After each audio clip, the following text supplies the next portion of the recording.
industrial sector, manufacturing sector, a lot of our clients face challenges related to regulatory pressure and issues, challenges related to operational issues, as well as end-of-life issues when they're decommissioning facilities. And so we support all aspects of industrial facility life cycle.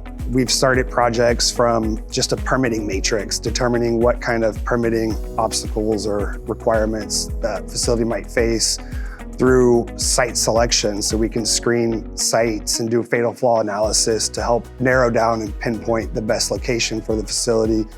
From there, we provide design and engineering services to help develop and construct the facility. We can support through construction. During operation of an industrial manufacturing facility, we help with compliance obligations.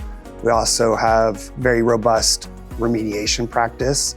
So for operational sites where spills or releases occur, we provide solutions to those issues as well.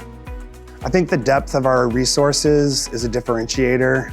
Most of our staff have advanced degrees in their fields, and we truly are experts in our industry. And I think that's a differentiator for Geosyntec.